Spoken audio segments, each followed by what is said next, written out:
ماشاءاللہ جزاک اللہ. حضرت کے انتہائی مشکور و ممنون ہے کہ ہمارے اس علاقہ میں، اس ادارہ میں اپنے مصروفیات چھوڑ کر ہمارے کہنے پر لبیک کہا ہے، حاضر ہوا ہے. بلا تاخیر میں حضرت سے گزارش کروں گا کہ وہ آ جائے، طلباء کو کچھ واعظ نصیحت فرمائے، اس کے بعد اختتامی دعا فرمائے. حضرت مولانا مفتی محمد عظیم صاحب دامت برکاتہم العالیہ. بسم اللہ الرحمن الرحیم نحمده ونصلی ونسلم علی رسولہ الکریم اما بعد فاعوذ باللہ من الشیطان الرجیم بسم اللہ الرحمن الرحیم من عمل صالحا من ذکر او انثى وهو مؤمن فلنحیینہ حیاتا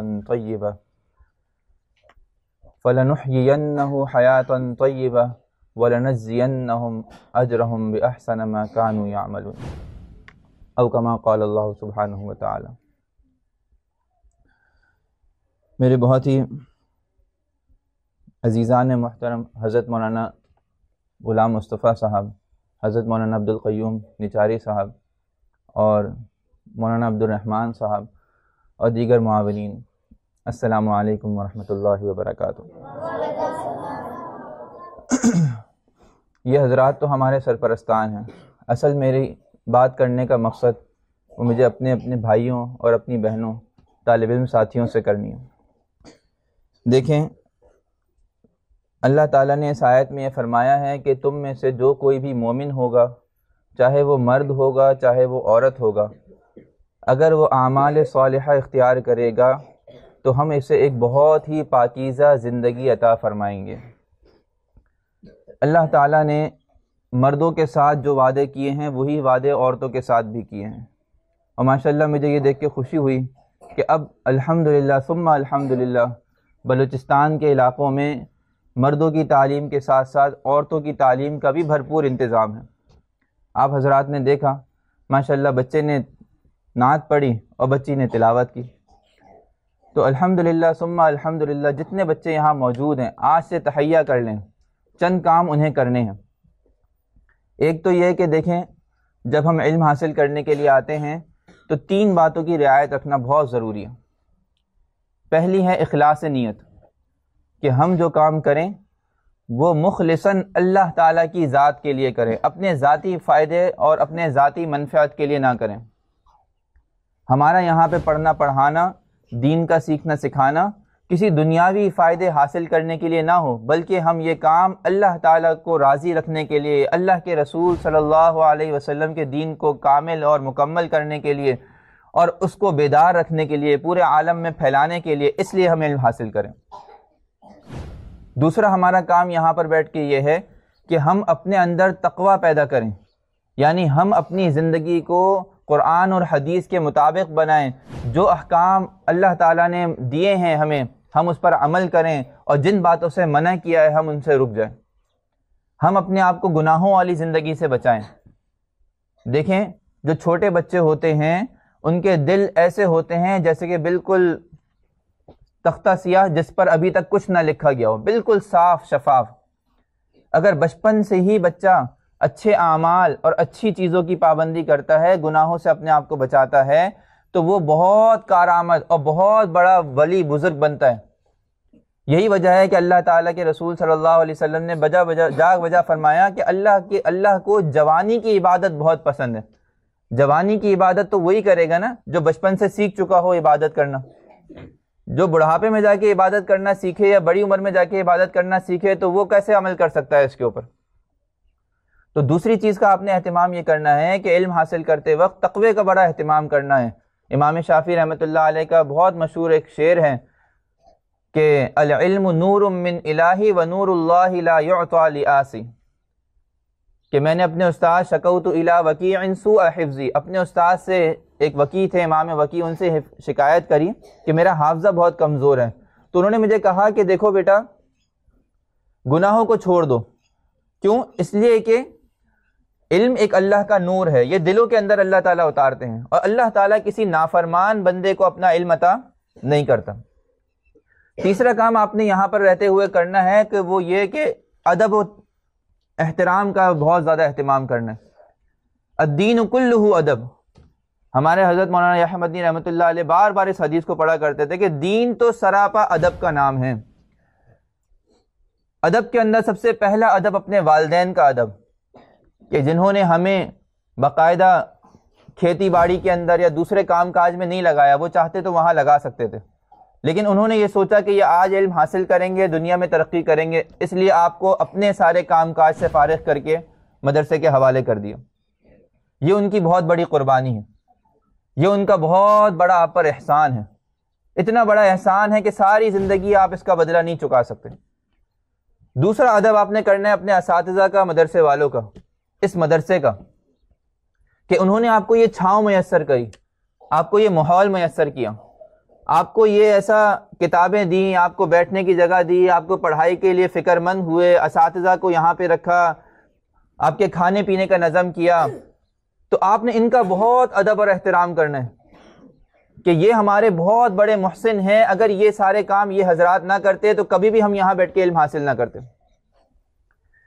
تیسرا ہمیں جو ہے وہ اپنے جو کتابیں ہیں، ہماری جو سامنے چیزیں، قلم ہے، کاغذ ہے، جو ہماری چیزیں استعمال کرتے ہیں، جتنا زیادہ ہم ادب کرتے جائیں گے اتنا زیادہ ہم اپنے دین میں کامل ہوتے جائیں گے. تو یہ تین چیزوں کا اگر آپ اہتمام کریں گے تو آپ مستقبل میں جا کے بہت بڑے زبردست عالم بھی بنیں گے، حافظ بھی بنیں گے، زبردست انسان بھی بنیں گے.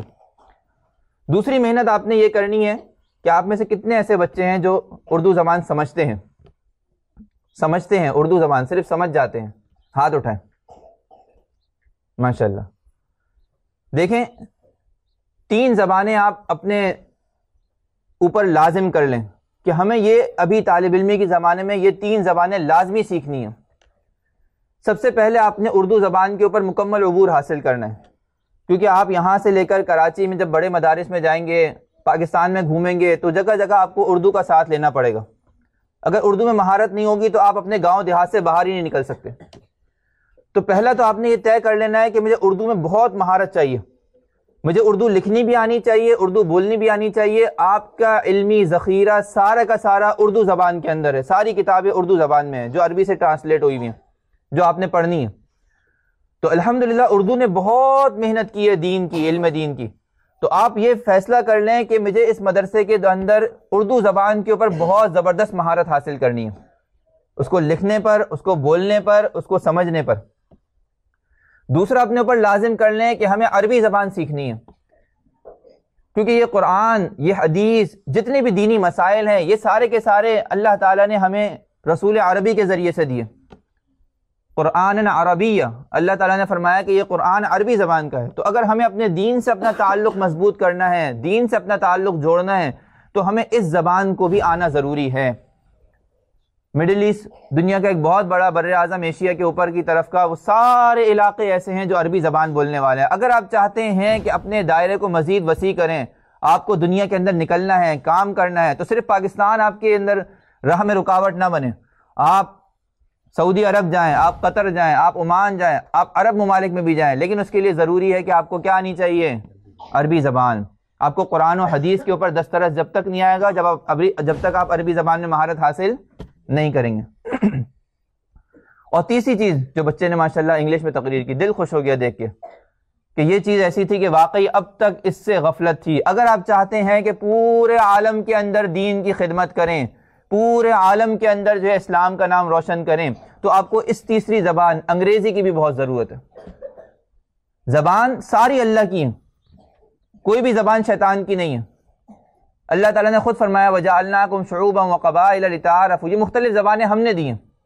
کوئی زبان کافر یا کوئی زبان مسلمان نہیں ہے. انسان ہوتا ہے کافر، انسان ہوتا ہے مسلمان. تو زبان جو کارآمد ہے، جو آپ کی بات کو، آپ کی آواز کو پوری دنیا میں پھیلا سکتی ہے، آپ کی محنت کا میدان پوری دنیا میں پھیل سکتا ہے، تو وہ آپ نے جو ہے وہ اس کے اوپر محنت کرنی ہے. اور یہ وہ زمانہ ہے بچپن کا، ابھی آپ کی طالب علمی کا، جس کے اندر آپ جو سیکھیں گے فٹافٹ آ جائے گا. جب بڑے ہو جائیں گے نا، ہماری عمر کے ہو گئے، حضرت کی عمر کے ہو گئے، اس کے بعد آپ کو چھوٹی چھوٹی باتیں سمجھنا بھی مشکل ہو جائے گا. انسان کی جو عقل ہوتی ہے وہ بچپن کے اندر زیادہ اچھے انداز سے چلتی ہے. تو سب اس بات کا ارادہ کرتے ہیں نا کہ یہ 3 زبانیں ہمیں سیکھنی ہیں. ایک اردو سیکھنی ہے پکی، ایک عربی سیکھنی ہے، اور تیسری ہمیں انگریزی سیکھنی ہے. دیکھیں آپ کی ساری ٹیکنالوجی، آپ کا سارا آگے کا جو علمی میدان ہے، آپ کی میتھ ہے، آپ کی سائنس ہے، آپ کی فزکس ہے، جس کے اوپر آپ چیزیں دیکھ رہے ہیں کہ یہ ترقی کر رہی ہیں، آج گھڑیاں بن رہی ہیں، موبائل بن رہے ہیں، کیمرے بن رہے ہیں، یہ پورے عالم کے اندر جو بنانے والے ہیں یا کام کرنے والے ہیں وہ انگریزی دان ہیں، وہ انگریزی بولنے والے ہیں۔ تو اگر آپ ان کی زبان بولتے ہوں گے، سمجھتے ہوں گے، تو ان سے بات بھی کر سکیں گے، ان کو اپنی بات سنا بھی سکیں گے، ان کی بات سن بھی سکیں گے۔ تو یہ 3 زبانیں ایسی ہیں کہ جو آپ نے ضرور سیکھنی ہیں۔ اور دوسرا جو اس بات پر محنت کرنے کی، جس کی میں یہاں پر بڑی دیکھ کے بڑی دلی خوشی ہوئی کہ ماشاءاللہ بچوں کے ساتھ ساتھ بچیوں کی بھی اللہ تعالیٰ نے یہاں پر جو علمی انتظام، بچوں نے بھی یہ سوچنا ہے کہ اب ہمیں اس جو ہے کیا کہتے ہیں قسمہ پرسی کی زندگی میں نہیں رہنا۔ جس طرح اللہ تعالیٰ نے پوری دنیا کی اقوام کے اندر مرد بھی اپنے حصے کا کام کرتے ہیں، عورتیں بھی اپنے حصے کا کام کرتی ہیں، اور علمی ترقی دونوں کے ہاتھ میں ہوتی ہے۔ نظام ایسے ہی چلتا ہے، مرد باہر کا کام کرتے ہیں لیکن وہ پڑھے لکھے ہوتے ہیں، عورتیں گھر کا کام کرتی ہیں، وہ پڑھی لکھی ہوتی ہیں۔ جو پڑھی لکھی عورت ہوتی ہے، سمجھدار عورت ہوتی ہے، وہ پوری کی پوری نسلیں پڑھی لکھی بنا دیتی ہیں۔ تو بچیاں بھی یہ نیت کر لیں کہ انشاءاللہ ثم انشاءاللہ ہم جس طرح پڑھیں گے، لکھیں گے، اپنا علم حاصل کریں گے، ہم اپنی نسلوں کو ایسے ہی تربیت کریں گے کہ وہ پڑھے لکھے ہوں۔ اسی طرح دنیا کے اندر جس طرح جو ہے وہ دیگر اقوام دونوں طرح سے آگے بڑھ رہی ہیں، اسی طرح آپ میں سے بھی قومیں ایسی ہوں، کیونکہ ملک جو ہے اس کے اندر 50% مرد ہے، 50% عورتیں۔ ایسا نہیں ہو سکتا ہے کہ صرف 50% کام کریں اور 100% ہو جائیں، دونوں کو اپنے اپنے حصے کا کام بھرپور کرنا ہے۔ تو اپنے علم کے اندر پختگی پیدا کریں، قرآن کی حافظہ بنیں، مدرسہ کھولیں، آگے 10ویں کو حافظ بنائیں۔ قرأت اپنے سیکھ لی ہے تو مدرسہ کھولیں، آگے 10ویں کو قاریہ بنائیں۔ آپ کی جو اولادیں ہوں اس کو بہترین اللہ کے رسول صلی اللہ علیہ وسلم کی سنتیں سکھائیں، ان کو گھروں کے کام کاج کے اندر بہترین جو اللہ کے رسول صلی اللہ علیہ وسلم کی زندگی ہے اس کو سکھائیں۔ تو سب اس بات کا ارادہ کرتی ہیں نا انشاءاللہ۔ اللہ تعالیٰ نے چاہا تو یہ وہ عمل ہے کہ جس کی وجہ سے ہمارے اس صوبے کے دن بدلیں گے، اس صوبے کی حالات بدلیں گے، اس صوبے کے اندر ترقی آئے گی۔ صرف اور صرف باتوں سے یہ کام نہیں ہوگا، اس کے لیے عمل کرنا پڑے گا، ہمت کرنی پڑے گی، ارادہ کرنا پڑے گا۔ آج آپ ارادہ کریں گے تو 25 سال بعد جا کے نتیجہ نکلے گا۔ سمجھ میں آ رہی بات؟ آپ نے اپنے علاقے کو بنانا ہے، آپ نے اپنے محلے کو بنانا ہے، آپ نے دیکھنا ہے کہ یہ ٹوٹا ہوا ہے تو کیوں ٹوٹا ہوا ہے، میں نہیں ٹوٹا رہنے دوں گا، میں اس کو اس طرح برداشت نہیں کروں گا۔ اگر کوئی کام بے سلیقے سے ہو رہا ہے تو کیوں ہو رہا ہے بے سلیقے سے، یہ سلیقے سے بھی تو ہو سکتا ہے۔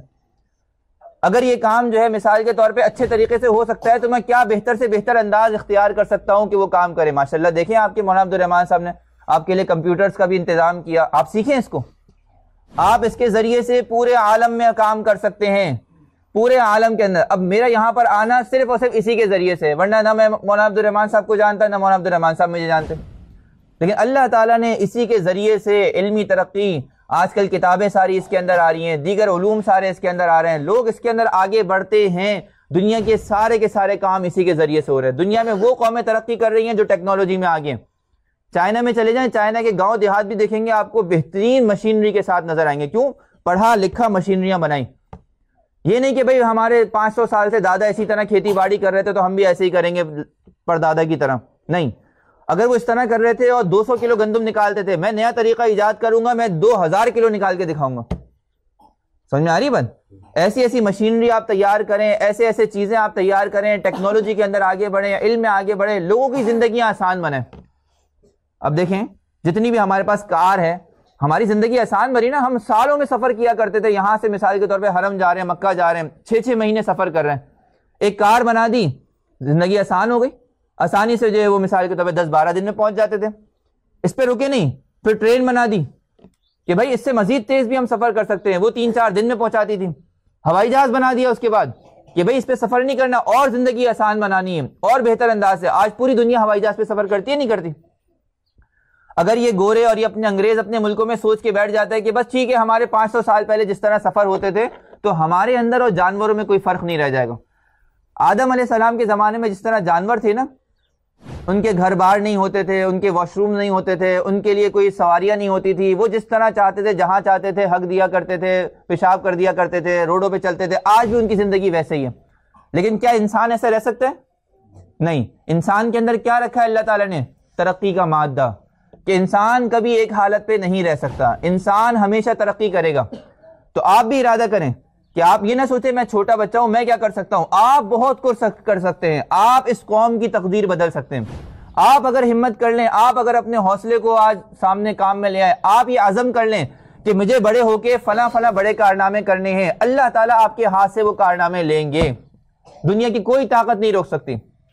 جتنے بڑے بڑے آپ سائنسدان دیکھ لیں، جتنے بڑے بڑے علامہ دیکھ لیں، جتنے بڑے بڑے قراء دیکھ لیں، جتنے بڑے بڑے آپ دنیا کے کام کرنے والے دیکھ لیں، وہ اپنے بچپن سے عزم کرتے ہیں، ارادہ کرتے ہیں، نیت کرتے ہیں، محنت کرتے ہیں، اللہ تعالیٰ ان کو وہ چیز عطا فرما دیتا ہے۔ تو سب اس بات کی کوشش کریں گے نا انشاءاللہ انشاءاللہ ثم انشاءاللہ۔ جزاک اللہ، وآخر دعوانا ان الحمدللہ رب العالمین۔